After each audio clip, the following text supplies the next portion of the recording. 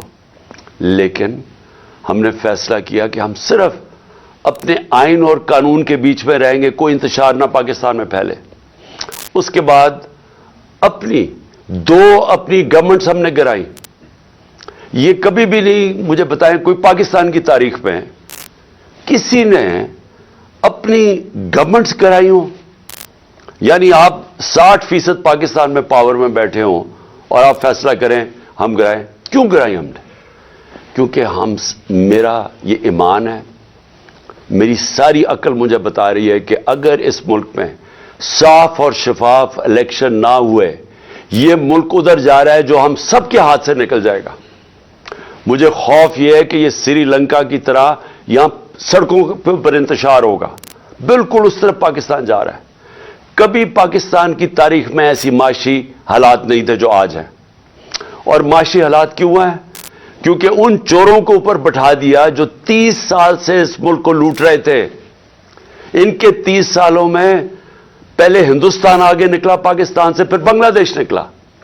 تو ان کے پاس تو کبھی بھی وہ صلاحیت نہیں تھی جن لوگوں نے ملک کو پہلے معیشت تباہ کی ہو, کیونکہ بینکرپٹ تھا پاکستان 2018 میں جب ہماری حکومت آئی ہے. ادھر سے ہم نے اٹھائی حکومت, اور انہوں نے آتے ساتھ ہی اپنے کیسز معاف کروائے. اربوں روپے کے کرپشن کیسز معاف گورنمنٹ نیچے لے آئے.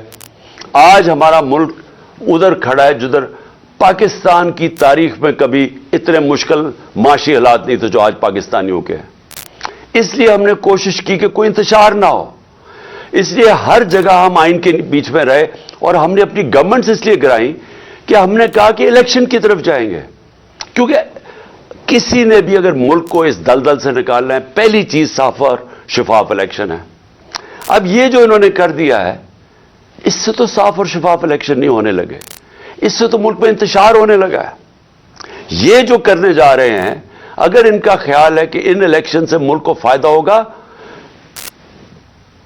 ایک پارٹی کو اور ایک پارٹی کے چیئرمین کو باہر کرتے کرتے یہ ملک کو وہ نقصان پہنچانے لگے ہیں کہ مجھے خوف آ رہا ہے کہ یہ جس طرح ایسٹ پاکستان علیحدہ ہوا تھا وہ اس طرح کا نقصان نہ پہنچا دیں۔ تھوڑے سے چوروں کو، جن کی ساری دولت اور پیسہ پاکستان سے باہر ہے، جن کا سٹیک ہی پاکستان میں نہیں ہے، جن کے بچے جائیداد، علاج، پراپرٹیز، بزنسز اربوں اربوں ڈالر کی اس ملک سے چوری کر کے جو باہر لے گئے ہیں، ان کو کیا فرق پڑے گا اگر پاکستان نیچے جاتا ہے؟ فرق تو ہم لوگوں کو پڑے گا جن کا جینا مرنا یہاں ہے، جن کی کوئی بات پراپرٹی نہیں ہے، جنہوں نے باہر کمایا بھی تھا تو سب کچھ آج اپنے ملک میں ہے۔ نقصان تو ان کو ہوگا، اور یہ اس طرف لے کے جا رہے ہیں پاکستان کو۔ ہم کوشش کر رہے ہیں کہ کسی طرح اس ملک کو نکالیں اس مشکل سے، یہ مزید اس طرف پاکستان کو دھکیل رہے ہیں، اور یہ وہ چیزیں کر رہے ہیں جو یہ سمجھتے نہیں ہیں کہ قوم بدل چکی ہے، یہ سمجھتے نہیں ہیں یہ سوشل میڈیا کا زمانہ ہے، یہ سمجھتے نہیں ہیں کہ شعور کتنا آ گیا لوگوں کے اوپر۔ اس لیے میں آج اپنی ساری قوم کو کہنا چاہتا ہوں کہ یہ جو تباہی کا راستہ ہے، یہ تباہی کا راستہ ہر اس پاکستانی جس کا جینا مرنا پاکستان میں ہے، اس سے بچانے کے لیے آپ سب کو پرامن طریقے سے احتجاج کرنا پڑے گا۔ یہ آپ کا سب کا آئینی حق ہے، یہ آپ کا انسانی حق ہے، ہیومن رائٹ ہے آپ کا، کہ جب آپ دیکھ رہے ہیں ملک میں اس طرح کی ظلم اور ناانصافی، اس طرح کے لوگ جن لوگوں کو جیلوں میں ہونا چاہیے جو اوپر آ کے بیٹھ جائیں، اور جب آپ واضح طور پہ دیکھ رہے ہیں کہ قوم امر بالمعروف سے اٹھ گئی ہے، اللہ کا حکم ہے کہ اچھائی کے ساتھ کھڑے ہو، یہ سارے وہ لوگ، یہ جو آدمی 35 لاکھ روپیہ چوری کر کے جو واپس دے کے آیا ہے نیب کو، وہ اس پنجاب کا چیف منسٹر بنے گا، اور اوپر سارا کرپٹ ٹولہ سینٹر میں بیٹھا ہوا ہے، 60% کیبنٹ ضمانت پہ ہے کرپشن پہ۔ اگر ہم اپنی آواز اب نہیں بلند کریں گے تو ہمارے لیے آگے مزید اور مشکلات آ رہی ہیں سامنے۔ اپنے آپ کو، اپنے ملک کو، اپنے بچوں کے مستقبل کو بچانے کے لیے میں کل مظاہرہ شروع کر رہا ہوں۔ میں نے کہا کہ میری مظاہرہ کریں، ہم پرامن احتجاج کریں۔ یہ جو الیکشن کمیشن ہے، یہ محسن نقوی کو لے کے آیا ہے، ہم لاہور میں احتجاج کریں گے، اس کے بعد اگلے دن پنڈی میں احتجاج ہوگا بدھ کو، اس کے بعد ہم فیصل آباد میں احتجاج کریں گے، ہم ملتان میں احتجاج کریں گے۔ ہمارے ہر روز پاکستان کے مختلف شہروں میں احتجاج شروع ہوں گے۔ ہم بالکل اس آدمی کو تسلیم نہیں کرتے، ہم بالکل اس الیکشن کمیشن کو، جس نے اس طرح کے آدمی کو لے کے آیا ہے، ہم الیکشن کمیشن کو ہم سمجھتے ہیں کہ ان سے زیادہ اس ملک کو نقصان کسی نے نہیں پہنچایا جو الیکشن کمیشن پہنچا رہی ہے، اور اس کو چیف منسٹر بنا کے اس سے بھی بڑا نقصان پہنچایا ہے۔ ہم عدالت میں بھی جا رہے ہیں، ہم سب سے پہلے تو عدالت میں جا کے پوچھیں گے کہ جب گورنر کے واضح طور پہ گورنر کو جب آئین کہتا ہے کہ جیسے ہی جیسی ایک حکومت مستعفی ہوتی ہے، جیسی ہماری اسمبلیز ہم نے ڈیزالو کی، تو 48 گھنٹے کے اندر اس کو ڈیٹ دینی پڑتی ہے کہ کس دن الیکشن ہوگا۔ ابھی تک نہ گورنر پنجاب نے ڈیٹ دی ہے، نہ گورنر پختونخوا نے ڈیٹ دی ہے الیکشن کی۔ الیکشن ہونا چاہیے رمضان سے پہلے، اور ہم اب عدالت میں جائیں گے اس چیز کے اوپر بھی کہ ہمیں ڈیٹ چاہیے الیکشن کی، کیونکہ یہ آئین واضح ہے، 90 دن کے اندر الیکشن ہونا چاہیے جب اسمبلیز ڈیزالو ہوتی ہیں۔ ابھی تک کیوں نہیں ہوئی؟ تو ہم اس کے لیے عدالت میں جا رہے ہیں، اور ہم یہ محسن نقوی کی اپوائنٹمنٹ کے اوپر بھی عدالت میں جا رہے ہیں کہ اگر الیکشن کمیشن نے اسی طرح کا آدمی اپوائنٹ کرنا تھا تو کدھر گئی کہ غیر جانبدار چیف منسٹر ہونا چاہیے تھا کیئر ٹیکر گورنمنٹ کا، اور اس کی بالکل انہوں نے خلاف ورزی کی ہے۔ یہ وہی ایک ایجنڈا چلا آ رہا ہے کہ کسی طرح ریڈ لائن ڈرا کر کے تو کسی طرح عمران خان اور طریق انصاف کو ہٹایا جائے، اور تاکہ کسی نہ کسی طرح یہ چور ایک کراچی کی طرح دھاندلی کر کے پھر سے اس ملک پر مسلط ہو جائے۔ میں پھر سے آپ سب کو دعوت دیتا ہوں، میں آپ کو اس لیے دعوت دے رہا ہوں کہ آپ نے اپنے مستقبل کے لیے نکلنا ہے، یہ بہت ضروری ہے آپ کے لیے۔ اس طرح کے لوگ آپ کے اوپر مسلط ہو گئے، یا ملک میں الیکشن سے کوئی فائدہ نہیں بلکہ اب نقصان ہونے جا رہا ہے، اور آپ کو نکلنا چاہیے اس لیے کہ اگر ہم یہ تسلیم کر جاتے ہیں، یہ ناانصافی، ہم ایک ایسے آدمی کو تسلیم کر جاتے ہیں جو ایجنڈا کے اوپر آیا ہوا ہے، جو آصف زرداری خود کہتا ہے میرا بیٹا ہے، یہ اس کا بیٹا، اور یہ پی ڈی ایم کے ساتھ مل کے جس نے ہماری حکومت سازش کر کے گرائی تھی، اگر یہ آ کے بیٹھ جاتا ہے اور ہم چپ کر کے تسلیم کر لیتے ہیں تو ہمارے میں اور بھیڑ بکریوں میں کوئی فرق نہیں ہوگا۔ اس لیے آپ سب نے نکلنا ہے کل سے میں انشاءاللہ لاہور نکلیں گے، اور پھر سے میں کہہ رہا ہوں پرسوں ہم پنڈی میں نکلیں گے۔ پاکستان زندہ باد۔ آپ نے ویٹ پلیز ویٹ